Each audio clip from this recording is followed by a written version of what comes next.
Prepare to experience the strongest radio allowable by law. Secrets will be revealed. Myths dispelled. From the studio gym where excuses never apply, it's Superhuman Radio with your host, Carl Lenore.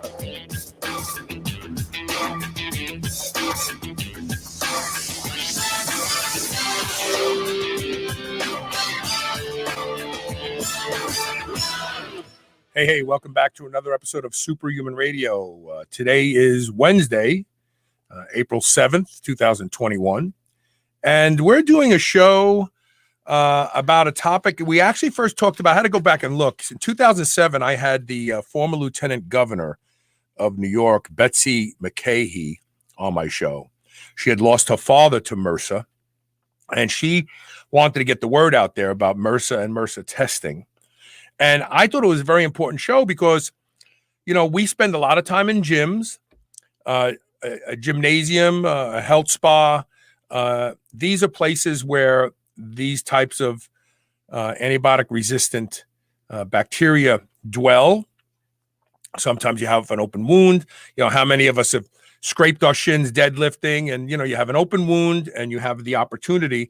And so we were worried about MRSA in gyms, and we wanted to know what we could do. And back then, when it was first around, it was kind of treated the way COVID is. Like, I remember guys in gyms would have spray bottles of a form of something dyne. I can't think of the name of it. Maybe my guest today will be able to refresh my memory. And people were spraying it and wiping things down before they were laying down on a bench and bench pressing. Fast forward today, MRSA is not really discussed much anymore unless you have an elderly loved one in a nursing home or someone who goes into a hospital and comes home with MRSA. But ironically, it is rampant in America today. According to the CDC, at any given time, 2% of the population has MRSA. Back when MRSA first came out, it was deadly to some of the elderly people in nursing homes. Anyone with a compromised immune system. This could be an infant as well. And you get it in hospitals, ironically, right? You go into the hospital for a test and you come home with MRSA. You get it in penitentiaries, prisons are rampant. Any place people congregate and they have compromised immune systems and the potential for an open wound. I mean, this could be a yoga studio, right? People sweat on their mats, have open wounds maybe on their hands, and you know, it's still out there. And because of COVID, it's kind of been forgotten, right? But it's not harmless, and it's killing a lot of people still. And now enter silent MRSA. There are people out there who have the bacteria, but don't necessarily present symptoms, or the symptoms are misdiagnosed, which we're going to talk about here, and fascinating stuff. And it turns out that if you are one of these silent MRSA people, it's going to shorten your life. And there's something that we can do about that. And we're going to talk about that in a minute. Before we get started with today's show, I just want to thank our title sponsor, Legendary Foods, makers of the Tasty Pastry. I'm just giving you a heads up. For some reason, the past week, the people writing in and asking for free boxes of Tasty Pastries is dwindled a bit. So the Tasty Pastry is an alternative to a Pop-Tart. It has less than 1 gram of sugar, 20 grams of high quality, high leucine protein. And they taste amazing. People can't put them down. You can't believe that it's not garbage snack food. If you go to shrnetwork.biz/legendary and use the code SHR10, you can try the new red velvet cake one. It's amazing, delicious. And we are giving away boxes and boxes of free tasty pastry. Listen during the commercial break for the secret word. When you hear the secret word, email it to onair@superhumanradio.net. Include your address so I don't have to email you back and ask for your address. Just assume you're going to win. Include your address, and you may be the proud holder of a box of tasty pastries sooner than you think. So check that out. Okay, now without further delay, let's get my guest here. Turn the microphone up. Dr. Arch Mainous, how are you? Welcome to the show. I'm good. I'm gonna have to send you the thing to get some tasty pastries though. So I listened very closely to that part of the introduction. They're the smart person's Pop-Tart. That's what I say. Okay. The smart people. First of all, before we start talking about your research, I want to kind of set the stage. You gave me some startling statistics about the death rates currently, today, still, from MRSA. Talk about that for a bit. Well, let me put MRSA, or methicillin-resistant. So that's the resistant part. Staphylococcus aureus. So we shorten it to be MRSA or MRSA. Let me put it in the context of antibiotic-resistant bacteria. Okay. In your introduction, I think you hit on something that's very, very important. COVID has completely dominated everyone's lives and the scientific community and everything. But before COVID and because of COVID, we've lost sight of a little bit about antibiotic resistance. And so in 2019, this is before COVID really hit, the World Health Organization released a report talking about how if we don't get antibiotic resistance under control, we could set medical practice back 100 years. This has been seen by the CDC and everybody else that we may completely change if we don't have the ability to control antibiotic-resistant organisms. And a lot of that is our own fault. Through the overuse of antibiotics, giving out too many antibiotics in animal feed, and so on. But here's some numbers for you that I think we want to start with. There are probably 250 million doses of antibiotics that are given out every year in the United States. Okay. We have 2.6 million antibiotic-resistant infections in the United States. And we have 36,000 people die of antibiotic resistance. Okay. Now that's a lot of people, and that's a lot of things. And we've kind of lost that and said, it's sort of dropped off. So you say, well, we don't talk about MRSA. Well, one of the reasons why we were talking about MRSA in 2006, 2005, stuff like that, was because something had happened with MRSA. MRSA had typically been seen as a hospital-acquired infection. We saw it only in the hospitals. Then we started finding it in the community. That's what my study I'm going to ultimately talk about, is people out in the community, not people who are in a nursing home, not people who are in the hospital who are and getting it there, is that they're walking around with it. Okay. So those are some numbers. I think that when we think about MRSA, we don't really think about it in the way that I think we probably should. We've kind of gotten away from it. Like you said, yeah, you're in a gym and somebody else has it and it's on their skin and they scrape themselves or they do something, and then you borrow their towel they just wiped and you put it on you, and then you can get it on you. And so yeah, so anytime the skin integrity breaks down, then you can do that. But I think those are some initial numbers. We need to think about MRSA as basically a consequence of overuse of antibiotics. We were doing some other studies, and if you look at how antibiotics are given out and how many are given out, if you look at countries where antibiotics are not really regulated but are given over the counter, and you compare those countries with countries where they are controlled, the prevalence rate, according to surveillance in these countries of resistant organisms, is double that. Okay. So if you have too many antibiotics floating around, this is kind of what happens. And the problem is that if you get to the point where you have MRSA or some other resistant organism, it may get to the point where we don't have any way to treat it, and you end up in the hospital with with MRSA pneumonia, and that's. I mean, back in the day, people died of infections that we controlled. Oh, today absolutely, absolutely. They died regularly of infections, gangrene and all these other things. There's another aspect to this that I'm hoping that I kind of cue you in on to pay attention to. So we just did a show last month. So weed killers, okay, that are used in common agriculture, they are antimicrobial in nature. And the difference between an antimicrobial and an antibiotic is the dose and the duration. And so we just did a show last month. Elisa, if you're still watching, was it last month or the month before, that shows that the very, very popular herbicide, glyphosate, dicamba, and one other, are leading to increased antibiotic-resistant germs that's being transferred on foods. They're going, and it makes sense. It's evolution.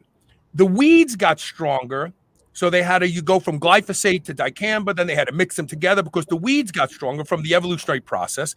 Well, the bacteria, especially some of these E. coli forms that are found in animal feces that happen to be on farms where they're growing produce, they're getting stronger too because of these herbicides. So you need to add that to your repertoire. It's because people will say, well, we'll just back off on giving antibiotics. No, you don't understand. There are antibiotic actors in our food now that are leading to antibiotic resistant germs in and of themselves. That, to me, that's even scarier because, you can get doctors to not prescribe antibiotics for just anything, and we could cut back the prescriptions, but you can't cut back people eating corn and wheat and all the other stuff that's slathered with these herbicides. No, I think there's no doubt that when we think about antibiotics, we tend to think in a very closed system, that we think that the only antibiotics that are out there are the ones that are prescribed by your family doctor, or when you're in the hospital. But that's actually not the case. We have it in food. We also have it. We've been able to show you can buy them without a prescription on the internet. And people do that. And so, this has been a big problem in places like the European Union, where some countries have very strict antibiotic regimens, like the Netherlands, and others like Spain don't. And the level of antibiotic resistance in the Netherlands is much lower. However, it doesn't take much for somebody to get on a train to go from Spain to the Netherlands and get rid of them. So yeah, it was show 2681. For those of you who want to go back and listen to it, maybe you missed it, but it's these herbicides that are increasing the prevalence and rate of antibiotic resistant bacteria. Very, very scary discussion. So now you threw a number at me that I was shocked, and I want to couch this in the context of current COVID deaths. So right now, I think we are around 1,000 COVID deaths. A little bit below that, but yeah, somewhere over the last couple of weeks, the 7-day average has been a little bit less than 1,000. Okay, per week. And how many people die a year just from good old-fashioned MRSA? Well, MRSA itself, it wouldn't be that high, but antibiotic resistance would be 37,000. Yeah, so we're talking about a significant number of people, that if this number of people died from a particular manufacturing of a car or anything else, we would have, mothers rattling their hands and people screaming, we need to fix this. And silently, quietly, antibiotic resistant organisms are now becoming a really serious threat. And as you said, also off the air, Right now, we have one bullet left in the gun. It's vancomycin, right? Right. But we have to know that eventually the evolution of these microbes is going to be resistant to vancomycin. And then we're going to be back in the 1800s where a simple scrape could lead to your death.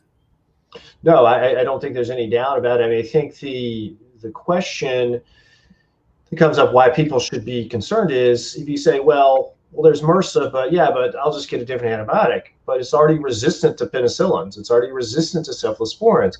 And so we do a pretty good job of trying to control giving out vancomycin.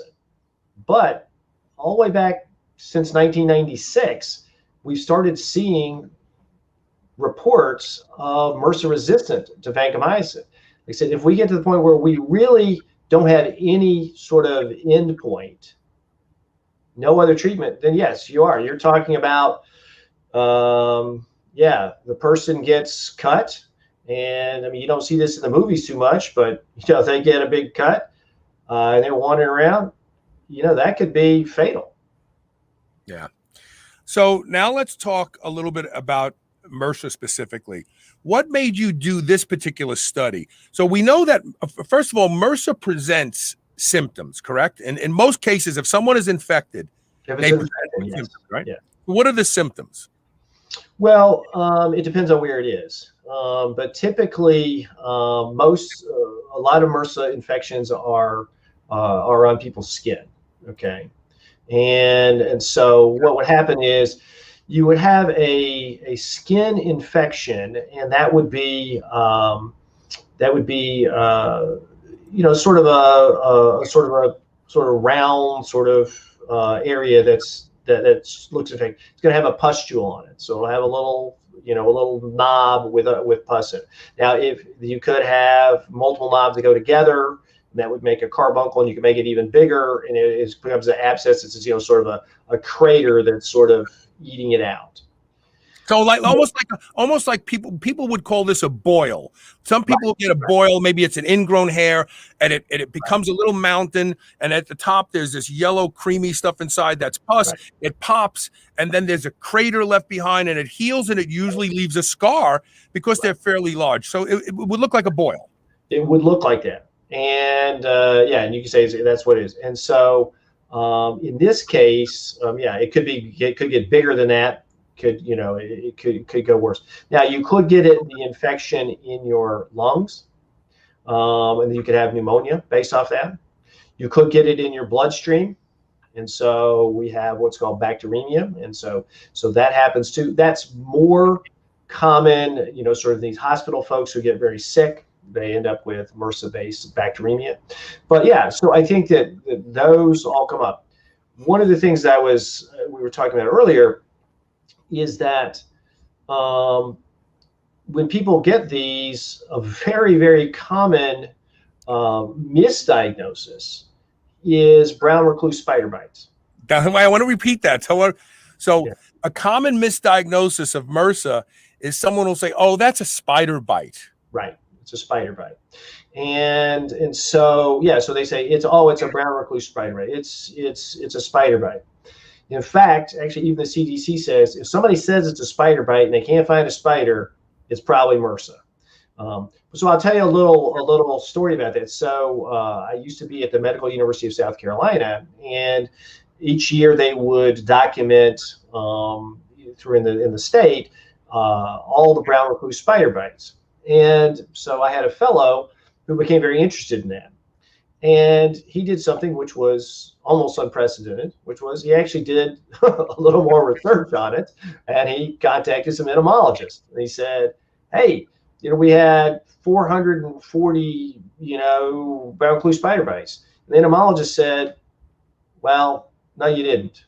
He goes, "What do you mean I didn't? We've documented." He says, "Because the brown recluse spider, that isn't part of their habitat. It doesn't stretch that far to the east. They don't occupy that region of the country." Yeah, they aren't there.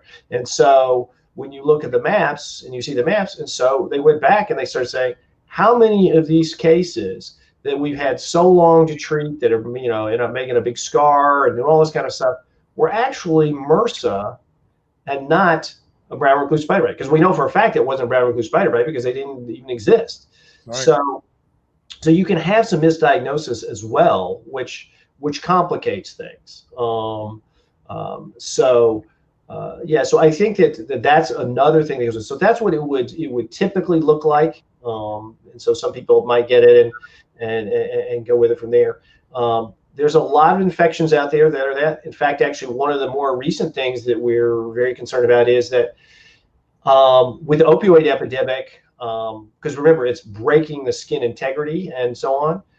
People who are injecting drugs, they're 16 times more likely than the average, the general population to have an invasive MRSA infection. Invasive means, they could have, bacteremia, they could have something, even sepsis, they could get really, really, really sick.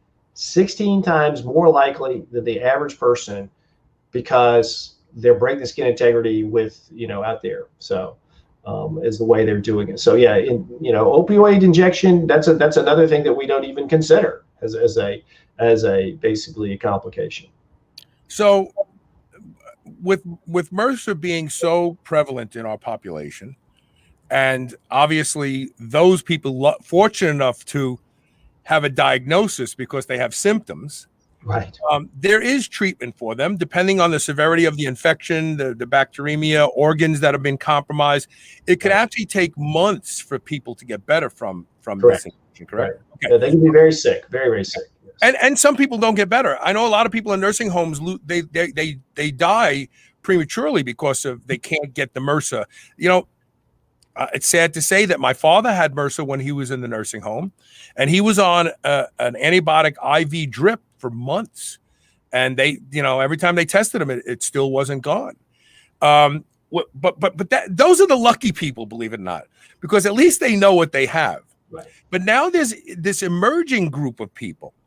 How did you even discover that there are people out there with silent MRSA? They have the bacteria, but they don't present any symptoms. Yeah, so we were interested years ago in this idea about sort of community carriage, colonization just out in the community. And so we did a study using data, and I had been talking with people at the CDC because I knew they were going to do this, and they did a national surveillance, and they did cultures on people nationally. And then that data was released, and we analyzed it, and we looked at how many people just wandering around, not infections, but were basically had MRSA in their nose. Okay, and we did that, and that published in 2006. What we did was we tried to look at other things that might be risk factors with it, and we looked at other things that might be related to it, like drinking tea and things like that. Potentially for chelation and things like that. But really, what happened was when we kind of came back and said, well, what happens to people downstream? We know a lot of short-term things about what happens to people who leave a nursing home or who leave the hospital. But what about these people? What happens to them? And so we were able to link that same data that we looked at and published in 2006 11 years forward to the National Death Index. And that's what we did. So we already had a basic awareness of what was going on, but nobody had really been talking about what happens to these people? Are they at any risk? I mean, we know about the risk in the hospital and getting in the hospital, but what about people who are just walking around and don't know it? So I mean, I could have it right now and I wouldn't know it. And so, but the most striking thing was when we looked at these people over 11 years, and we took the people who were colonized with MRSA and the people who weren't, the people who were colonized with MRSA, 36% of them died in the next 11 years. Okay. That's the statistically significant, big time. And only 18% of the others. Now, these are people 40 to 85. Yeah, okay? they're relatively young if you're starting at 40. Right, exactly. But like I said, so you're talking double in 10 years. We're not talking a 40-year, cohort. We're talking basically 10 years, 11 years is what we're looking at. And you're seeing double the rate, and you're seeing, a huge number, more than a third. You're talking 36% died. And you say, well, so they were really infected. It's like, well, they weren't infected at all. Not when we started with them. They were only colonized. They didn't know they had it. Their doctor wouldn't know they have it.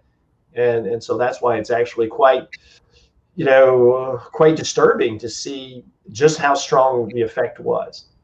So with the current treatment for MRSA, if someone said, my aunt had it, my uncle had it, I've never had symptoms, let me go get tested. And obviously you can be tested for this. If somebody finds out they're colonized, would the therapeutic interventions used to treat someone who's infected work for them as well? No, you wouldn't do that. So what you would do is, in fact, you wouldn't decolonize somebody who was currently infected. You would wait till they were no longer infected. But so that's where the gap in our knowledge is right now, is what we know up to this point is, and there was a very large randomized trial that came out about 2 years ago that took people who were colonized and looked at them when they were discharged from the hospital. They decolonized them when they were discharged from the hospital and kept on and looked at them for basically a year. And those people who were not decolonized, who were just given information to wash their hands, were 30% more likely to develop a major infection than the people who were decolonized. Okay? Now, that group, though, was at high risk. And so the difference here is we don't know how long we would need to go in terms of decolonization of people just out in the community. So you could get done. So really, the treatment for decolonization is different. The treatment for decolonization is it's kind of like, we talk about hand washing. Use what's called chlorhexidine. That's what I couldn't think of earlier. That Lieutenant Governor McCahey was selling. Guys were carrying chlorhexidine around in bottles and spraying stuff. Yeah. Right. So chlorhexidine is what you would sort of wash off, and you could wash you wash everything off, and so that cleans everything out of your skin. But it's well known to colonize the nose, inside the nose. How do you get chlorhexidine up in there? You don't. You take what's called mupirocin, and you put mupirocin and you just rub it around like that. And is it shown that this type of an approach, a person will become decolonized, and over what period of time? Yes, they will be decolonized. That's what we do to decolonize. So there are, except for that big study, that big trial where they took people when they went out, most of our decolonization protocols are really in the hospital. So you may find somebody when they're admitted to the hospital, we might screen them. And let me be very clear about this is there is no universal protocol across hospitals. Some hospitals do it one way. The hospital across the street might do it a different way. So one hospital may say, hey, we're going to screen everybody to see if they're colonized with MRSA. Others, and they would do a nasal swab, and they would, culture it out and see if they have it. Others wouldn't. Some may say, hey, have you ever had MRSA? And just automatically put them down as positive. So even if they come back positive, some hospitals might say, we're going to decolonize you, and they'd use chlorhexidine and mupirocin. But others would say, we're not going to do anything except isolate you. Okay. And the reason for that is that rather than only being at risk, this is sort of a COVID issue, rather than only being at risk to yourself by being colonized, you are putting other people at risk. You're potentially going to infect other patients. Right. Well, I want to hold this part of the discussion till after the break. We have a quick commercial break. When we come back, this is what I want to talk about. So, if I'm a silent carrier, am I contagious? I want to talk about that because that's obviously an important issue as well, and why people probably should be tested and maybe even undergo the decolonization process. We'll be right back with more Superhuman Radio. Stay with us.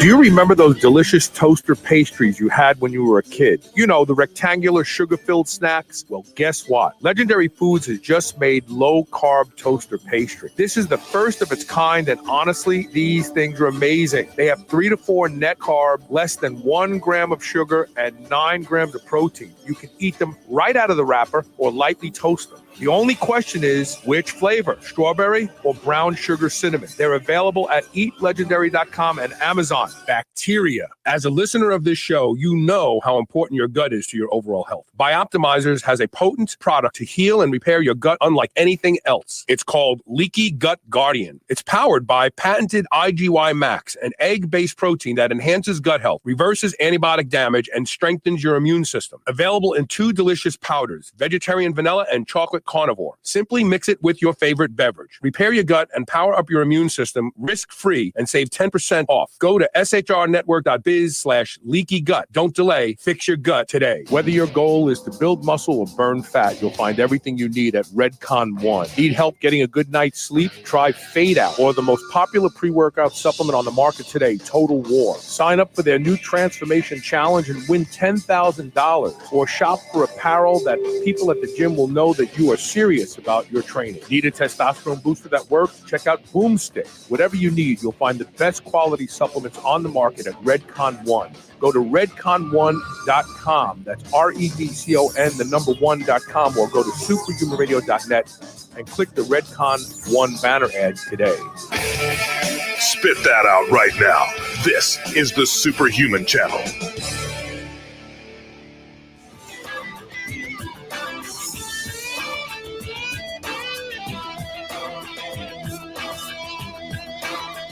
Welcome back. We're talking with Dr. Arch Mainous, and we're talking about MRSA.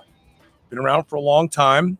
It's not as sexy today because we have all these other things in our front windshield, but it's still killing people. And it's may actually this observation of people who don't present any symptoms but are colonized may be even more worrisome. So what do you think, Dr. Mainous? If I'm colonized but I have no symptoms, I don't know, I go around my merry way, I pick my nose, I shake hands, I do all this sort of stuff, am I infecting other people?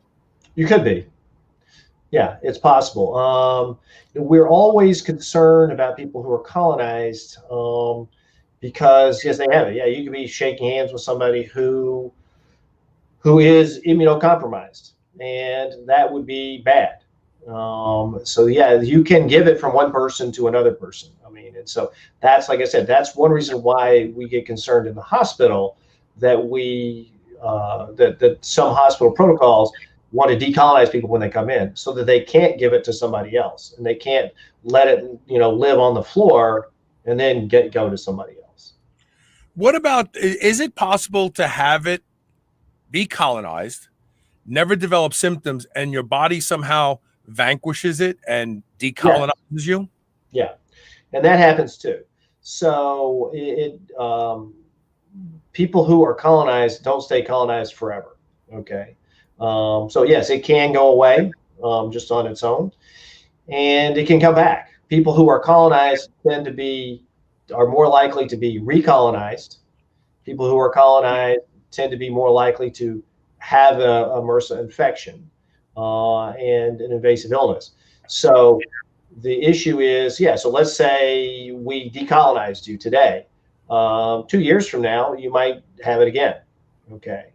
So that's where it becomes a little bit more of a challenge, since we don't really know what happens to people out in the community. You're wandering around, you go to the gym, we say, okay, well, we're concerned about this, so we decolonize you. We don't know how often we need to do that, or how often we need to check, or who we need to check.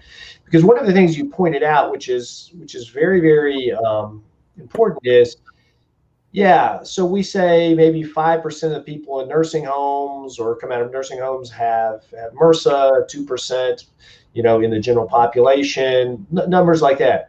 You say, well, 2% doesn't sound like that, but that's actually a lot. That's, that could be 6-8 million people. If we start looking, that's a lot of people at any given time. Keep in mind, this is a marching crowd of people who become infected and get better, and then new people get infected and get better. Absolutely.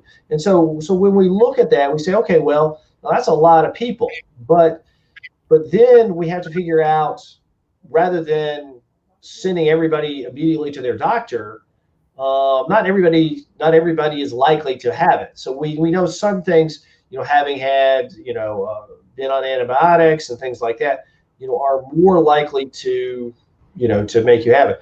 Like I said, if we take people who are living in a country where antibiotics are available over the counter, they're much more likely to have it than people who are in another place. So there are things we need to do. Where there's a lot of stuff we still need to do. Where I think, the research that we've just done is so important is that it sensitizes to the fact that we don't have to wait till somebody's infected to know that they're at high risk.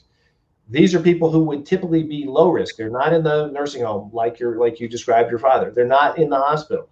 They're just walking around. So it sensitizes us to that. But it also sensitizes us to us of how big an effect this really is in a relatively short time. That if you said, hey, if we looked at it over time, yeah. And I have colleagues say, well, everybody's pre something. Everybody, okay, that's great. But the reality is these numbers are so big that we sort of felt, this definitely needs to be, talked about. And then we got to figure out what we really do about it. We can find people, we can decolonize them. We just don't know the right sequence on that yet. So here's an interesting question and comment as well. I wrote a blog post March of last year as COVID started to spread in the United States. And in the blog post, I was doing research on the effects of 25-hydroxy in the realm of retroviruses, reverse transcriptase dependent viruses. And the country of Brazil is a fascinating country if you're a virologist, because the most highly populated area is the north, and it's on the equator. And we know that population density tends to promote the transference and infection rate of anything. And the southmost region is the farmland, and it's less populated, but it's pretty far away from the equator because Brazil is a very long country. And so Brazil doesn't follow the densely populated versus less densely populated patterns that we see everywhere else in medicine. And so I started to read more and more about it. And of course, we all know that vitamin D supplementation and sadly sun exposure that most of the dermatology community has made us think is bad for us, and it's really not, can actually protect you from retroviruses actually being able to replicate. And so my question is the long way around the horn, so to speak, but is there any evidence of the persistence and prevalence of MRSA in populations that are exposed more to the sun, not counting Arizona because nobody goes in the sun, they go from their car to their house? Is there any evidence of the prevalence and contamination rates of MRSA in populations that stay in the sun all the time? Well, if there is, I haven't seen it. I mean, yeah, obviously, when we look at vitamin D and vitamin D receptors, I mean, I think there's, a possibility for, a lot of positive things. I think the thing with MRSA, no, I haven't seen it. I mean, it's possible, but I couldn't really comment. Okay, just good. But I think that's fascinating. I think that would be a fascinating aspect to try to tease out of some available data. So we have to find different ways to treat antibiotic-resistant bacteria. This is one of the thrusts of your discussion. We need to, because once vancomycin is vanquished, we have no place to turn. We're just going to start dying from things that we didn't die from before. So what do we do? How do we treat? How do we prepare? What do we do as a population when we're literally looking at the last bullet in the gun and we don't want to use it if we don't have to? Yeah, so I think there's a couple of things that I think are worth discussing. I mean, we can talk about hand washing, and people talk about that all the time, but that's not really. I mean, that works. We've had control of a lot of antibiotics and things in hospitals, so most of those infections have gone down. But I think it's really more about potential treatments, like you said. One of the things that I've been interested in for a long time is something that has been looked at in not a whole lot of a whole lot of depth, and that is iron. So one of the things that's very interesting is that when you look at a lot of bacteria, they scavenge iron. They live off iron. That's sort of their part of their food. Okay. When we talk about antibiotics tend to. I mean, they'll do different things to kill the bugs, and they may break down the cell wall. They may do things like that. But one of the things you can do is if you deprive them of food, okay, which is iron, that's actually effective. So some people have started saying, hey, can we do that? So when we look at some things, when people talk about, hey, well, we're going to use catechins, you may have heard of those, and from tea and stuff like that. And they say, well, it's all going to catechins, but actually tea. This is a iron chelator, correct? Absolutely, it's an iron chelator. Most people say, oh, well, it's we do this for these reasons and it works for these reasons, but I believe that it's probably because it's an iron chelator. And so there's a possibility. I mean, you could potentially have sort of an iron chelation as a way to sort of a natural way to so it sounds to me like maybe even so iron and there's a couple things here that are important to discuss. Mm-hmm. So there are a lot of people with iron overload today. So managing the iron could create a less robust, less fertile environment for these types of antibiotic resistant bugs from even taking up root in you. But more importantly, it sounds to me like what we should be doing is starting to go back to some of the old antibiotics that used to work in conjunction with maybe a couple bloodlettings. Let's get iron down to a safe but lowest quartile that we know humans can function at, and see if they become weak and these old antibiotics become effective again. Well, and I think that's an interesting point. Some people have actually suggested that rather doing some sort of iron chelation by itself, that you would do it in conjunction with a typical antibiotic. Now, that could be topically. You could have it, like I said, I say topically because Staph aureus and MRSA typically is sitting on people's skin. And so if you could basically, much like chlorhexidine, if you had an iron chelation thing and you just rub it on your skin, you can get rid of it. Okay. Mm-hmm. So you have topical. The reason why we don't do it now is because most of the topical things that you could use that have iron sort of chelators in it are toxic enough. I mean, people have there's basis that we've used it to actually like get rid of like warts and stuff. And so if it's that toxic, you can't put it on an open sore, okay? Because then it's so then you're sort of it's counterproductive. It gets in your bloodstream, sure. Right. Yeah. But at the same time, like you said, it may be something where combining these things together might be worthwhile. I think it's definitely a direction to look. I think that right now, as I mentioned to you before we started, is that if we're basically sitting around waiting until vancomycin no longer works, we're not going in the right direction. Yeah, we have to be a little bit more creative and think about things that we haven't thought about for a long time. And like you said, blood. I mean, there's values to decreasing, your iron levels. I mean, absolutely.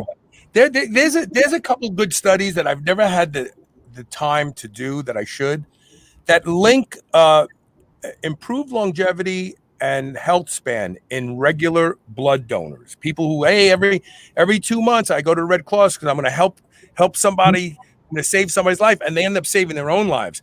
And to me, it's staggering that no one talks about this, especially, juxtaposed to what we just went through with COVID. The people who died and suffered the most from COVID were the people who were horribly unhealthy to begin with.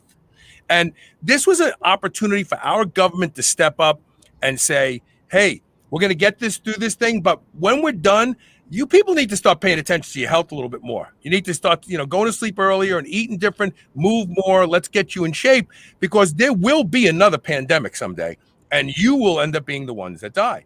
So it's staggering to me, and almost derelict of obligations, in my opinion, that we're not talking about this type of stuff, because regardless of whether it's COVID or MRSA, if you are robust and healthy, you will survive. One way or the other, you will survive. I want to take our last commercial break, and when we come back, I want to continue on just for a moment longer with these alternative approaches.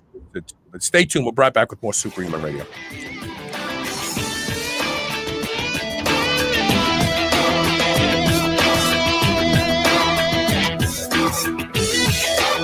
TaylorMade Health is focused on making sure you're able to perform and look your best. They are a leader in game-changing supplements and cosmetic products. Whether you want to increase strength, expedite recovery, facilitate soft tissue repair, or reduce deep wrinkles, TaylorMade Health has you covered. TaylorMade Health is also the home to Dr. Seed's products such as BPC, BPC Plus, and the Chill Pill. All of my listeners can now get 20% off their first order with code TRY20. That's TRY20. This code can even be used on subscription orders. Visit shrnetwork.biz/try20 today and use code TRY20 for 20% off your first order.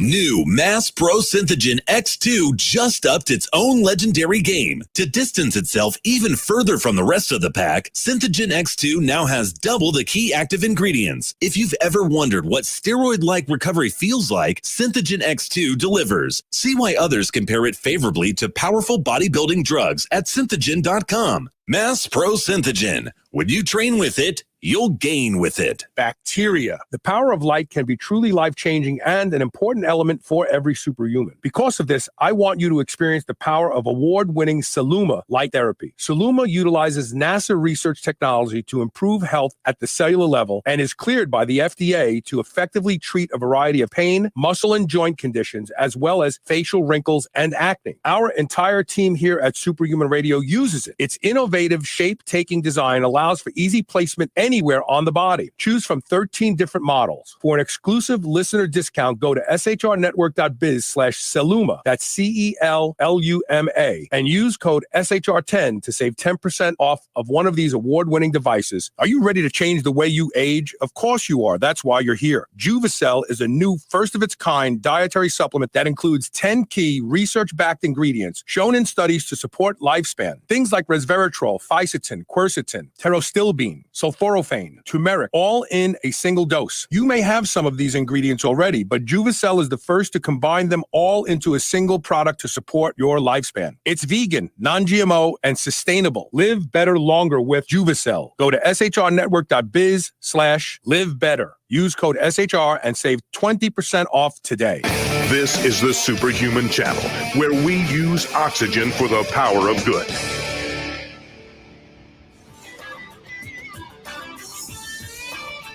Welcome back. We're talking with Dr. Arch Mainous. We're talking about alternative approaches to treating MRSA and other antibiotic-resistant bacteria. And we have to find these things because we're not going to be making any stronger antibiotics. And once we run out of the thin line that vancomycin is creating for us, we're going to have a lot of unnecessary deaths. So we talked earlier off the air about a human cathelicidine called LL37, which is actually a native peptide our body produces downstream from 25-hydroxy.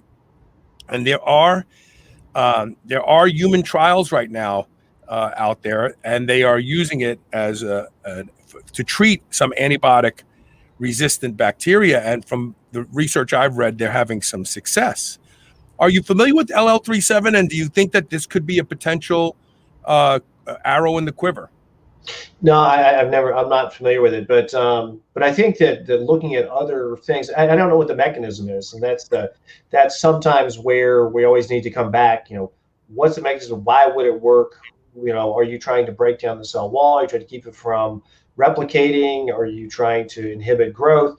We need to sort of know the mechanism. And so I'm not saying that I don't know anything about it. So I would just say if there's data that suggests that it works, I'm all for it.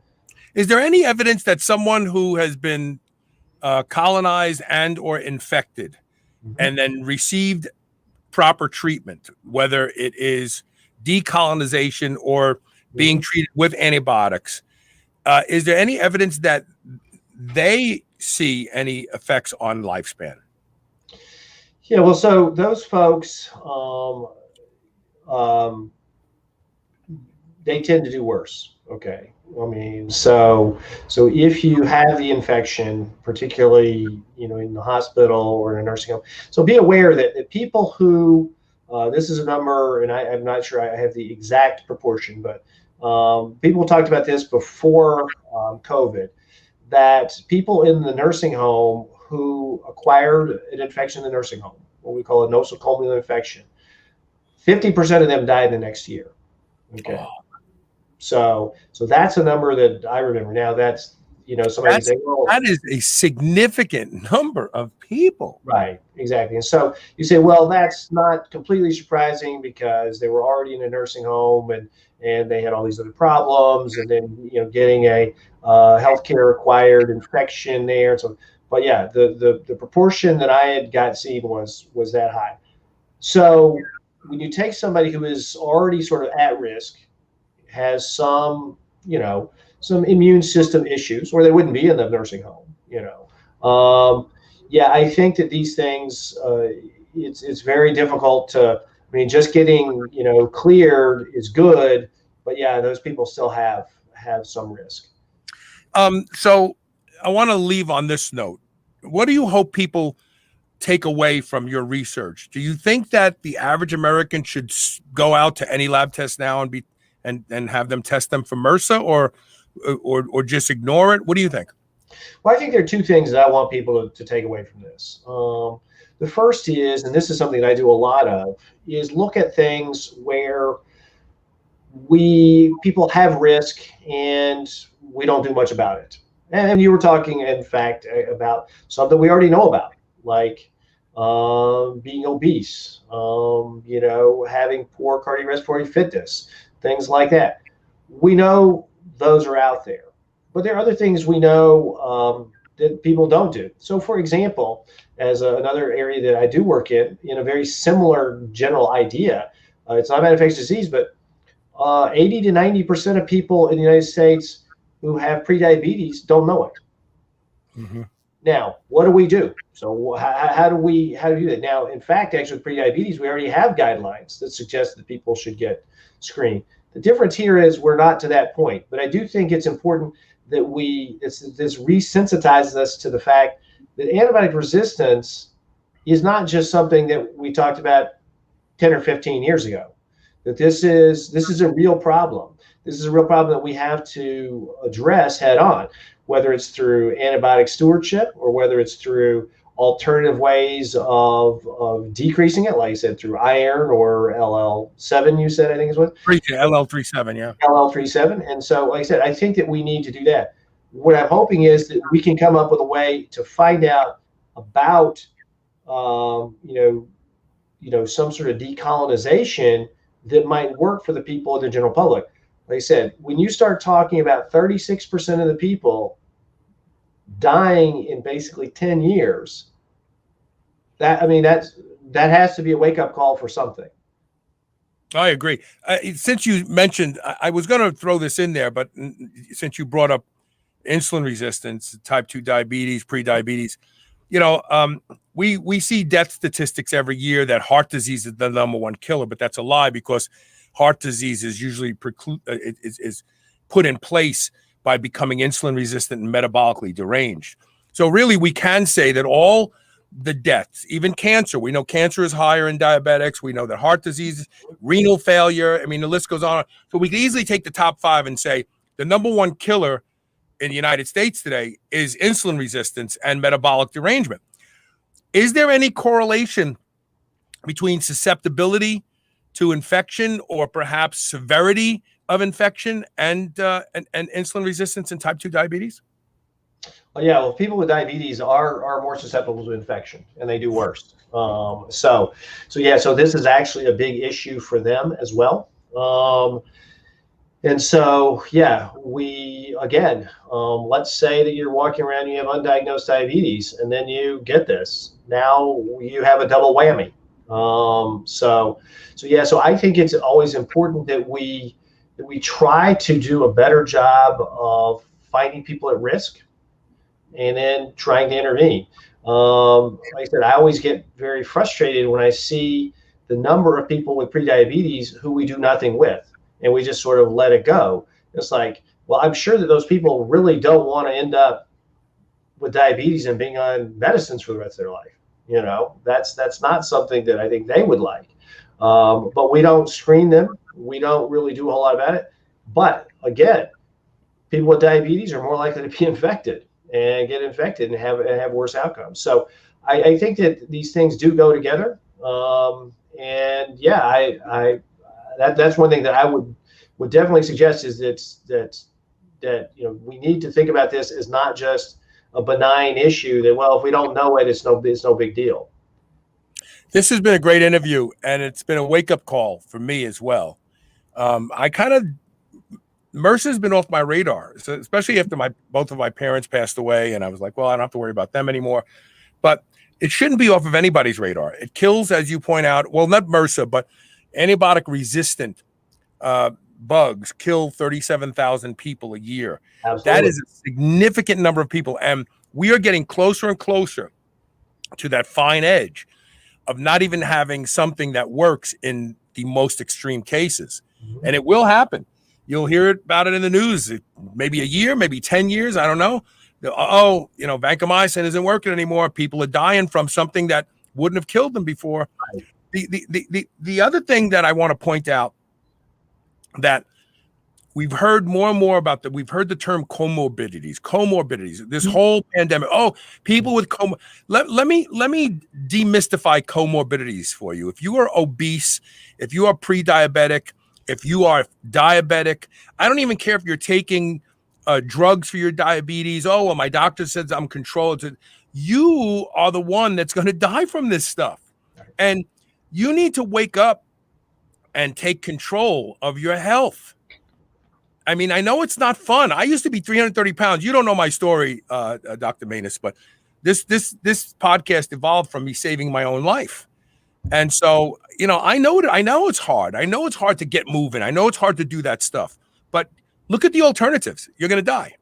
Right. Now, let's see. Die, get off my butt, change the way I eat, go to sleep on time, die. I mean, that's an easy decision. It was an easy decision for me, not for everybody. So, listen, I want to thank you so much for being on the show today. This is fascinating and important. I really enjoyed it. Thanks. All right, take care. And that's it for today. We have a show tomorrow and Friday. I'm on the air all week. Hope you can tune in. Please share these shows. This show right here will save someone's life, but only if you share it. All right, we'll see you tomorrow with more Superhuman Radio, and thank you for being here today.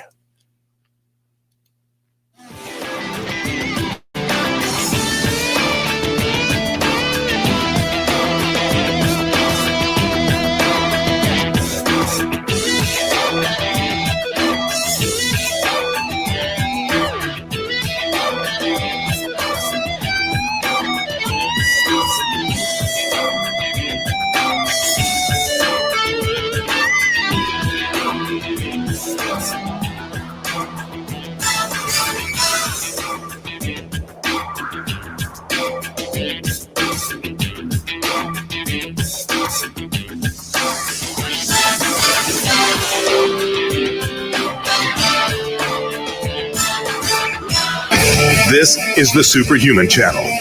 Evolution just got kicked up a notch.